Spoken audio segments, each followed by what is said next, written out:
But while I was studying though, I was playing video games. I was making time to play video games. And to be honest with you, after 4, it went up to maybe like an hour plus a day. I mean, I kind of had that confidence of I know what I'm doing right. I need to just kind of carry it forward. And if anything with 4, I was totally overstudying. So I kind of toned it back a little bit.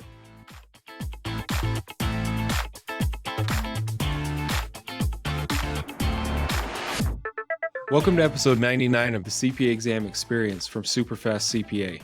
I'm Nate, and in today's interview, you're going to hear my follow-up interview with Mike, who we published his first interview just 2 weeks ago. That interview was actually from about 2 years ago when he had just finished one section, which I believe was FAR, and then he went through the other 3 sections with pretty much no issues, has had his CPA for over a year now. Anyways, recently we did a follow-up interview and talked about how the other 3 sections went for him, and then a few things about life after the CPA exams. So in this episode, you'll hear how Mike's study process progressed after, again, that first interview, after passing one section, and the things he learned and the way that his study process changed as he went through passing the other 3 exams. Before we get into the interview, I just want to mention 2 things. First, our free study training webinars. Every time we publish an episode, I get at least 5 emails from people asking, how should I get started with Superfast CPA? The free training is where you should start. That will give you an overview of our study strategies from start to finish, and a lot of the ideas will immediately make sense to you. And you'll be able to see how your study process can be much more effective by implementing the ideas from those free trainings. So the link to those trainings will be down in the description, or you can do that on our main homepage at superfastcpa.com. The second thing is our free podcast giveaway. Each month we give away 3 pairs of Powerbeat Pro headphones to listeners who have simply entered their email into that giveaway. The idea being that with our audio notes, you can be listening to audio notes all throughout the day when you're doing things at home, walking the dog, washing dishes, getting ready in the morning, things like that. So for that as well, the link will be down in the description, or the URL is superfastcpa.com/enter. So with that being said, let's get into the interview with Mike. So yeah, this is the first follow-up interview I've done, but I like that idea. Especially where the first one you would just finish FAR, right? Mhm. Yeah. I was maybe a few weeks out from passing 4. Well, once I found out. And we haven't really spoke since then. So this is approximately what, a year and a half later, maybe even 2 years. I think Crazy. it's 2. Like it's a full 2. 2 years. Yeah. Yeah, it's crazy. It's crazy. Since then, let's see, right after I took 4, we were kind of going through COVID. So that's when everyone was scheduling exams. They were getting pushed back by like 2 weeks, 2 to 3 weeks. It was absolutely insane. It was madness trying to get a exam. I finally got my audit exam scheduled now, and I was like, all right, great. I'm sitting down in like, maybe it was like April 1st. And then 2 weeks right before the exam, of the world shuts down, and that was it. There was just no shot. That was Yeah. taking that exam. So then, everything got pushed back in up until June. I was like, you know what? Let me just power through studying. I know I'm eventually going to be sitting down for these tests. So I opened up the audit book. I went through that. I used Becker for that, along with the Superfast CPA notes. No, similar to what I did for FAR. I was kind of like supplementing what I didn't understand with Becker, and what was too dense from Becker with the Superfast CPA notes. And then I finished the audit textbook and the final review. Um, couldn't sit down for audit, so I was like, all right, let me just start reg. So I started reg, and sure enough, in June, the notice to sit, and I usually use the notice to sit to book up the appointment. Scheduled my appointment for the first week in June for audit, and then the last week in June for reg. And I was like, oh, like, what are the odds that I actually end up going through and sit? Because they've been canceled 5 times before this. Sure enough, I actually sat. So I ended up passing audit and reg both within 3 weeks. Oh, But nice.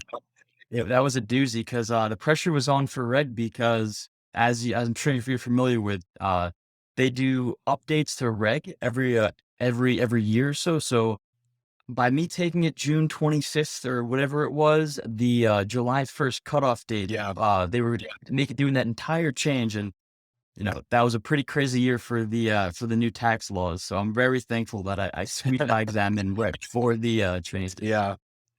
Crazy. And then, so what, you had BEC left and you just Yep. knocked that out? Once I found out I passed audit and reg, I used that little like eyeball trick. I don't know if you've heard of Yeah. that before, where like so if you've taken one exam in the previous quarter or the period, whatever, however it works, you can click the eyeball to see, you can see your past I guess like passing report, Mhm. if you want to call it, and it'll actually tell you if you have credit for that part or not for the part that you just sat for. So I saw credit for, audit and reg, and I was like, all right, like whatever I'm doing is good. So I ended up taking, honestly, it took off like an entire month. The entire month of July, I was like, all right, like I just went crazy in Yeah. June. So it basically took off an entire month, and I then picked up the books for BEC in August, sat for it in the middle of August, maybe studied for about 5 weeks, maybe 6 weeks. Found out I passed that in October, and I started to work in like the middle of October. Nice. So you went 4 for 4, right? I did, yeah, I did. And then I think the biggest accomplishment is passing audit and reg within like 3 weeks. Yeah. Crazy. I know, that's yeah, people ask me that a lot, if they should just like try that. Like, should I just take 2 and see what happens? And normally I'm like, no, you don't, not to just see what happens. Don't try to study for 2. Yeah, no. But some situations I happen. had some recall. Yeah. Yeah. What's So it was just relatively, once you kind of had your study process down, it just was, I mean, it wasn't easy, but you didn't really have any big struggles. cookie cutter process. Yeah. Exactly. Exactly. So once I passed that first exam, I was like, all right, pressure's off. Like I know that what I'm doing is the right process. I know it's working. I just need to then, make it a cookie cutter process for all the other parts. And it was a matter of simply just, sticking to the plan and putting in the time. And, Yeah. it all ended up working. So very happy with the results. Yeah. Yeah, that's great. So I know you said this in the first interview, but just give me a brief overview of what was your daily study process. Like, would you do the main session in the morning, or just go through that real quick? Oh, so it's been a while. Yeah. But when I had school, when I was doing the MBA program, I believe I would try to study the Becker program in the morning. I would try to get through that main lecture, and then I would use the CPA super fast, the audio guide, which is weird as it is. I would use the audio guide in the car driving to class. So I've already then kind of listened to the material twice. I would get home from school, try to then burn through any multiple choice questions, Sims, and then if I had availability, I would then get through a second module, and then I would kind of squeeze in homework like wherever possible. But homework really wasn't my main focus because it was kind of like, all right, like Yeah. I could homework in like half an hour. It's not nothing crazy, but in terms of studying, I knew that was going to be the main focal point of what's going to be eating up my time during the day. So and then when I wasn't in school, I was overstudying like a madman. I was kind of like, all right, I'm not in school. I can focus like fully on this right before work. I'm just gonna fully commit myself, and whatever happens, happens. So I was studying crazy hours, like 8 to 10 hours a day, almost at every single day. I mean, towards the end, I kind of, like tailed off, and, Saturday, Sunday, I would, maybe do half studying, maybe just do something light, like a practice test or some multiple choice, maybe even like make up some flashcards over like, you know, uh, problems that that were really like sticking. And I got a multiple choice question wrong a few times, and I'd, make up a quick flashcard over that. So the weekends I tried to keep somewhat light towards the end. But like I was saying before, once I kind of like figured out what was working, it was a matter of just, sticking to it. I would make a schedule and just, repeat every single day. Yeah. Yeah, that's basically how it goes. And then Sure. what was your so you said you would use the audios and stuff. You just kind of throughout the day, if you weren't in front of your review course, you just kind of do the mini session type idea, right? Yeah, I mean, I use the Superfast CPA audio guide as a supplement, and basically whenever exactly like you just mentioned, whenever I wasn't sitting down actively, doing a Becker module, I was then listening back to that audio file. And so it sounds crazy, but it worked for me, and I just continued to do it throughout my process. So in the car, um, in the gym a few times, and I would like go out for a walk or even like go running. You definitely would have caught me in the pool floating, listening to the audio files too, a couple of times, not often, but a couple of times. That's funny. I really did obsess over it, but at the end of the day, I got the end result that I wanted. So Oh yeah. I would not change a thing. I'm definitely happy that, my CPA studying is done, while working, because working can get pretty crazy. So I'm Yeah. definitely thankful that it's all wrapped up then.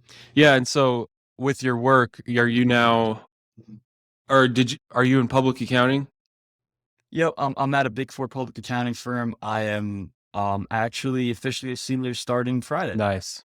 That's awesome. Yep. Yep. Congrats. Time has absolutely flied by. Thank you so much. Appreciate it. Yeah. Appreciate it. Mhm. And then how well, I know we got back in touch because you referred I can't remember her name. Isabel, yeah, a coworker. She was telling me how she was, working through, her CPA exams as she was working. And I'm gonna have to leave it at that. I think you should reach out to her and listen to her story to see how she's doing. Yeah. But how's it go when as you see new what do you call them, staff or associates come in? Yeah. Is it like 50-50 that some are done before they even start, or a lot of them are working on the exams as they start? What's kind of the mix, would you say? I've seen a lot of interns, starting earlier, which is always good, and that's something that I would preach. I started studying during my senior year, basically, of college, my last year before I started to go, work full time. And I would recommend that to every single person who's thinking about the sitting down for these CPA.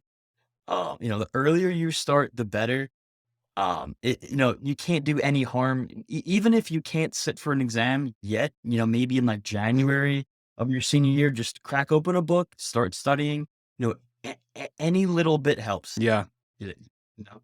Yeah. But in terms of the associates, though, just to kind of double back on that, I am seeing some associates come in with all four parts passed for the most part. There are a handful that are actively sitting for them and working on them, and it is a long process. And all you got to say is as long as you're actively studying and you're giving it your all, then you just gotta wish for the best, because those exams are tough. Yeah. They're tough. And what was your test day experience with all the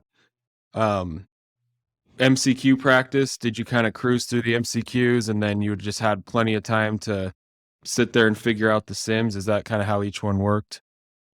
I would honestly leave an entire week before my exam, my actual my sit date. I would leave one entire week, and I would just simply burn through practice tests, burn through every single mock exam. And then whatever I got wrong, I would, spend the hour to review the multiple choice questions and the sims. I feel like a lot of people kind of skip the sims. They think, like, "Oh, I don't really need to practice sims or like watch the sim videos or the guides," but they really do help, because there's only a certain amount of ways they can present the sims. So over time, you're going to see the same format with just different, different numbers, different scenarios. And then, of course, as I was, as things weren't sticking in, I was able to quickly find out what the problem areas were, and then supplement through, flashcards, more review, or the super fast CPA lectures or notes. Yeah. But, sitting down, I don't remember ever, like, timing myself because I was at a point where I was studying so much and taking so many practice exams that I was kinda just, like, flowing through the multiple choice questions. And I was confident that I would be able to get through them with enough and then leave enough time for the, Sims. Yeah. But, of course, I wouldn't, spend too much time on any problem questions. I would flag it, and then towards the end of the, testlet, I would go back to the flagged questions, and if I had to take an educated guess, I just would. Yeah. Now, is that on actual test day as you go through the? Actual test day, yep. There was maybe, I wanna say anywhere from, like, 5 to 10 questions per testlet that I was like, this could be this could be, one of 2 answers." And I think it's key just to flag it, don't rack your brain, and then definitely don't stress out about it, 'cause I think it's easy to look at a question and be like, "Oh, man, this is my 5th question I flagged in a row or flagged in this testlet, like, something's not right," but you really gotta just stay focused. Like, some of the questions are, they're like test questions pretty much, so they might not even count. Right. Why stress about it? And why stress about it, one, and then you're gonna potentially then, mess up the rest of your exam. Two, why waste the time? Yeah. So just flag it. If you have to go back to it, make an educated guess as best as you can, and pick an answer and just move on. Just that's it. Yeah, and that's just a good philosophy. Just kind of the idea of, okay, I'm in here. This is the real thing. But if I don't know something, like I don't know it, I can't freak out during the test because I don't know something, or I don't know. Definitely. Yeah, just Yeah. maintaining Yeah. your emotions is a big thing. For sure, yeah, composure is a huge part of it, and, like, if you're sitting for the CPA exam, you gotta tell yourself, like, you put in the work already, like, don't get stuck on one question, don't, panic if you don't know one answer. It's not the end of the test, it's not the end of the world even, so it'll all, work out. And so what going kind of along those lines, one thing I was gonna ask, I think this was you. Did you say that in our that first interview, you made time to play video games for a half hour a day? Was that you? Yes, yeah, that was my one kind of, it's sad to say, but, like, that was almost my social activity because especially during COVID, like, no Yeah. one was really hanging out, so I was playing video games with all my friends, and I was, like, looking forward to that time to just, put the notes away. My day was done. I was, relaxing, putting my feet up, playing some video games, and, just ultimately turning your brain off. I think that's a huge part about studying too is, even if you're having those long study sessions back to back to back, like I was, like, 8 to 10 days, 8 to 10 hours per day is a lot. It's definitely crucial to, put the notes down, shut the laptop, and just, enjoy yourself, talk to some friends and family, and just hang out for, a little bit per, you know, every single day, Yeah. I would say. Yeah, and that's, I mean, ideally, or I guess that's, I think in our pro videos now is, as long if you nail the process, most people are working when they're trying to do Mhm. these. And so if you do the 2-hour session in the morning, you do the mini sessions throughout the day, and you're obviously at work. Once you're done, if you've nailed it for the day, that you like, yeah, like you just said, a complete mental break, is just almost as important as the study process itself. I mean, as long as you actually did study that day. Yeah. Definitely, definitely. Did you keep that going through your other 3 sections? The, like, intentionally, maybe not video games, or maybe it was, but just an intentional break every day? I did. I mean, because I was studying very, very intensely, like I said, like, crazy hours, so, after I passed 4 and after I passed audit, I was kinda like, "Alright, like, I'm doing something right, I'm good," and then I sat for reg very shortly after audit, and then I just took a break. I was like, "Alright, like, I've been grinding really hard. I passed these 3 exams so far. I was looking at my timeline before I started to work. I'm like, even if I failed BEC one time, I still have time to retake it. Like, I shouldn't really stress about it. And then I just took an entire month off. Yeah. But while I was studying, though, I was playing video games. I was making time to play video games. And to be honest with you, after 4, it went up to maybe like an hour plus a day. I mean, I kind of had that confidence of I know what I'm doing right. I need to just kind of carry it forward. And if anything, with 4, I was totally overstudying. So I kind of toned it back a little bit. um, Yeah. oh, one thing you said, what was I gonna say? Did you, was the month off in July, was that just like, this is like the month of summer, or did you have like family trips, or you just because of how hard you've been working, you just Yeah. wanted a month off? Yeah, I just took the month off. I thought, I was working really hard. The results were there. The process, I had nailed down. So I was like, I should just enjoy the summer. I should enjoy the sun, get outside, hang out with some friends, which I haven't hung out in several Yeah. months, and just enjoyed it. And what was Just enjoyed it. did you know, what was your let's see. Did you know when you were gonna start your job at that point, so you kinda knew, I did. and when was that supposed to be?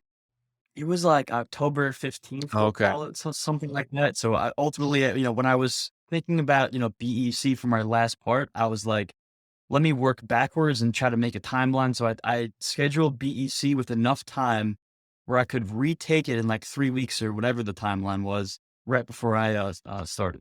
So you must have only studied for BEC for like 4 or 5 weeks? Yeah. Yeah. Yeah, it was 4 or 5 weeks, to be honest with you. I didn't find the material too dense as compared to Yeah. Red and Far. And I really just grinded the lectures, grinded the notes, made my flashcards were problem areas. And the big thing was that during that 1 week leading up to the exam, I did go through every mock exam, every practice test, and I really grinded any problem areas. Figured out how I can make a mnemonic or a flashcard or something just to help it stick for the 1 week. Yeah. Mhm. Um, let's see, and man, I had another question in there. Well, what about another thing I wrote down, looking back, what would you say, is there are there any big misconceptions about the study process that, or maybe even at your own, the firm you work at, as you're hearing new staff kind of talk about the process, do you find yourself giving out like a common tip over and over? One common tip, it would have to be find what works for you and then just keep doing it. Because, not every study method is the same, and what works for me might not work for you or for someone else listening for that matter. So whether you have to figure out like how to study, and what I mean by that is, do you learn do you retain the material best if watch the video and then handwrite notes? Do you listen to the lecture and type up notes? Do you just ditch the lecture completely and read the book on your own and highlight as you go? That there's so many different ways to study and try to retain that material, that I'd even say the first 3 weeks of studying you can't really count, because you're gonna be trying different methods and Yeah. trying to figure out what works best for you. Yeah. And, that process, especially if you fail on your first go, maybe take a look at your study process. And if you haven't tried a different method, give another method a go. If you handwrite notes, try typing them. I know typing them worked best for me. I ended up making an Excel spreadsheet, and I had uh, every single tab was a different chapter. And what worked for me is I was able to type it up and then use the Control F feature to actually find, topics in my notes that I had typed up about. Because I felt when I was writing the notes, yeah, it might have like, at first sunk in a little bit more, but I wasn't referring back to my notes as frequently as I was when I was typing the notes because of that, find feature. Yeah. So I'm sure you can relate. If I'm sitting there scrolling, trying to swipe through my notebook of 60 pages of notes, at the end of the day, it's insane. Where I can just, Control S and find exactly what I was looking for. Yeah. That's just what worked for me. And, moving forward, anybody listening who's, having a hard time studying, give other methods a go and just do some research and maybe something will stick. Yeah. Yeah, on the digital side, whenever someone asks me, I'm like, well, I would do digital flashcards and like digital notes just because, like you said, it's all with you anywhere you go on your little phone. Like you can Right. create the flashcards in another tab while you're sitting there doing your main study session, and then you leave. And obviously everyone knows how the cloud works. Like those flashcards are just in your phone with you. You're right there with you Yeah. at all times. Yeah, for sure. Well, let me ask you, how did you study when you passed? Were you writing notes? Were you typing notes? Like, what was your go-to study? Yeah, so I mean literally you probably don't remember the specifics of like the pro videos, or they were probably called the study hacks videos back when you went through. But that was just top to bottom exactly what I did. So when I described the flashcards, that's exactly how I did it.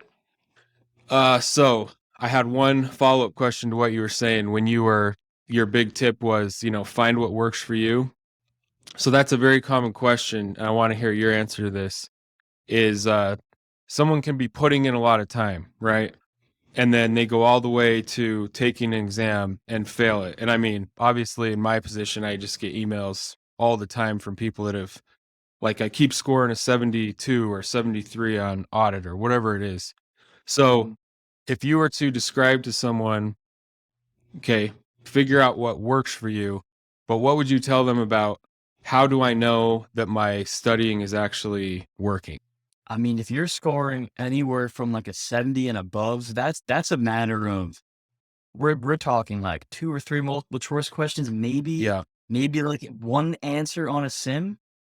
You're right there. I mean, sometimes these sims are they're just out of this world. So you can't get discouraged. You have to just retake the exam. I think what you're doing is pretty good. If you're scoring a 70, like you're right there. You really are so close. You can't get discouraged. Retake the exam. I would say, maybe make an extra few days for your final review and, go through the practice exams as well as the sim videos through finer comb. And then, really drill in the areas and the questions that you're getting wrong. And if there's anything that Becker's not explaining to you, and if you've gotten multiple choice questions wrong, like I would say more than two times, you need to then what I would do is I would refer back to the Superfast CPA notes and I would just look up the topic and see how it's described there. Cause more often than not, it's broken down a lot simpler and more straightforward without all the extra, fancy words and big pages. It's Yeah. plain black and white text right there. Yeah. So, that would be my one piece of advice is if you got a 70 and above, just keep up what you're doing, add a little bit of more review, and really drill down to the things that you're getting wrong more than, two times. Yeah. Okay. And then another question about what you said. So you had an Excel workbook, and several people have described that exact same thing: tabs for every topic or chapter, Where it's and it's all digital. And yeah, it's, accountants very well versed in Excel in general. So it's just, it's always there anyways. But what about, so making notes in that, and then you said you did make flashcards as well, right? I did. I actually made handwritten flashcards because I was like, all right, if I'm making a flashcard, that means something is really wrong with, I'm not understanding this concept at all. Like I've gotten the question wrong several times. So I'd make the flashcard and the small deck of flashcards that I did have, it was my emergency, like I need to know these topics. I need to know these mnemonics and stuff like that. Okay. Yeah. And that's, again, that's something I explain all the time is you don't want to necessarily rewrite your textbook in flashcard format. Like when you first do a lesson, a lot of it is going to seem new and you might think you want to make a flashcard and everything, but it's best saved for those like daily sets of 30, or when you're, like you just said, if you've seen a problem Yeah. 3 or 4 times and you're missing it or just forgetting how it actually works. So that sounds like that's what you would do. Then you would take the time Absolutely. to write out a flashcard. And yeah. So if you're saving it for your whatever you call it, your this is like the must have, or this stuff I keep forgetting. How many Yep. flashcards would you end up with typically at the end of a section? I mean, to be honest with you, I probably would make like 100 of them, but towards the end, because I would go through them in small groups, and once I nailed the topic down, I would just get rid of the flashcards. Like that was. Gotcha. But at all times, I would only probably keep like 20, maybe 25, and it was like my most difficult areas that I need to nail down, and tried to keep it slim. But obviously, if you ever have had a problem with the module, there's more often than not than a handful of flashcards. Yeah.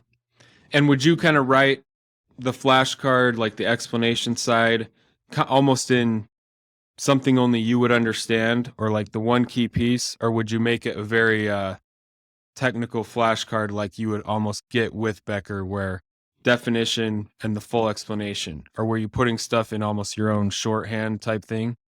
Yeah, no, I don't think I ever wrote on a flashcard similar to Becker. It was every single time it was in a way or tailored towards the question that I got wrong, or the topic that I was or the part of the topic that I was specifically having problems with. So it was always like tailored Yeah. right to the problem area. And it's difficult to narrow down like what's the sticking point. And so sometimes I simply couldn't remember the mnemonic. So I had to create my own mnemonic and make my own, little flashcard. And then I think I even had like a flashcard with like a picture on it. And that's how I remembered the mnemonic. Yeah. Something crazy. No, I mean, that's the right answer. I mean, in my opinion, it's just, it seems obvious. Like, if you're going to take the time to write out a flashcard, it should be like a very personal version of, like you said, it's not a full flashcard that you could give to someone. It almost shouldn't make sense to someone else. It's just whatever little sticking point. Definitely. Yeah. Definitely. Okay. But the whole process takes time, and you just gotta grind it out. All right. Yeah. And so on that, I think this might be my last question. So, did you find that you just got really good at the study process itself? You knew what you were doing was working. So were you able to spend less time like on BEC, or were you still doing the full 10 hours a day? Did the process itself just get easier as you went? I wouldn't say it got easier. The process was a grind through every single exam, but I just took what was working for what worked for FAR, and I just spent a little bit less time. So instead of going 7 days a week, 8 to 10 hours going crazy, I would probably go, I would cut down on the time. There were certain weeks where I only maybe studied 6 days a week, maybe 5.5, stuff like that. So it was a matter of kind of dialing it down, if that makes sense. Yeah. Yeah. Awesome. All right, Mike. Well, I appreciate you doing this second call. It was fun chatting with you Of again course. after the fact. Happy to help out. Yeah. Happy to help out. Thanks for having me. Appreciate it. Yeah, and I wasn't aware of your I mean, it sounds like you just cruised through the other three. I knew you had once you sent me that email the other day about Isabel, but yeah. Mhm. Yeah, I was wanting to hear like the full version, so that's awesome. And congrats on Yeah. becoming senior. Thank Is you that so just much. after your Appreciate first that's just after your first year then? Right? It's 2 years. So I went from an associate level 1, then the following year I was an experienced associate. You can call it an associate level 2. Then after a year after that, so I've been with the firm for about 2 years now, Nice. moving up to a senior role. Awesome. Are you real busy as a senior? It's definitely picking up, but as you progress more and more throughout the firm, you get more responsibility. Yeah. It's a matter of how much do you want? Like, if you want the responsibility, it's there. Yeah, It's there. Yeah, for Definitely. sure. Seniors are the workhorses in the firms, man. I mean, at least from what I saw, that's yeah. They definitely orchestrate things and keep everybody at check at all levels, from interns all the way up to the managers and partners. Yeah, definitely. All right. Yeah. Thanks. But yeah, Appreciate I it, man. appreciate you taking the time, and yeah, again, congrats. I'm glad it's awesome to have you as a success story. Not a problem. Would it be helpful if I try to dig up the Excel template that I was talking about? Like, has anybody sent you theirs before? No, but yeah, I Like, mean, with the tabs, with the module, I'm gonna clear out my notes out of it, because to be honest with you, one, they're not going to make sense to anybody else. Yeah. It's shorthand. Two, the material is like, it's, at this point, 2 years old. Mhm. Why not even test it? I have no idea. But, as an example, I can shoot you over a photo of it or screenshot or the file itself. I'll try to figure out something. Yeah, if you could send the file and then I could turn it. I mean, if you don't mind, I guess what I could do is turn it into a Google Docs that's like a template. It actually is a Google Sheet because I would access it on my laptop, then I'd access it on my phone and just be searching through Yeah, stuff. Yeah. that's what's so nice. Yeah, yeah. Yeah. Anyways, But it is, built around Becker. So it's following the Becker modules. And so each tab, let's just call tab 1 would be chapter 1. And you know how there's modules within Becker? So there'd be chapter 1, and then I would have rows, call it, 1 through 100 would be module 1. I would then hide that, only showing the first row saying module 1. So at the end of the day, it was like 1,000 rows long, but I would hide everything. So it only showed each module. Gotcha. And then I had my notes in the first few columns. And then the next few columns I had practice questions. And then the next few columns I had multiple notes for multiple choice questions and practice exams pertaining to that module. Yeah. So it was like throughout the entire process, I could track, module 1. And then I would have my textbook notes, my practice questions, and my notes from that, my multiple choice questions, and then the notes from all of my practice exams and all that. Gotcha. Well, it's a lot, but at the end of the day, that's what worked for me. And like I said, I was able to use the Control F feature to just find stuff. And Yeah. No, that'd be awesome because I mean, it's still by far the most common, from our customers. Like most people are using Becker, so for sure, Yeah. for sure. I mean, the template is just is at the end of the day, it's just a concept. It can be applied to any study guide platform, So, right. And people could easily change like the tab names or numbers or whatever. So yeah, totally, yeah, totally. yeah, that would be awesome. So yeah. So that was the interview with Mike. I'm sure you found that very helpful and motivating to see how we went through the remaining 3 sections of the CPA exams. If you found this interview helpful, please take a second to share it with someone you know who's working on their CPA exams, because these interviews are the most helpful free resource available anywhere if you're trying to figure out your own study process. So thanks for watching or listening, and we'll see you on the next episode.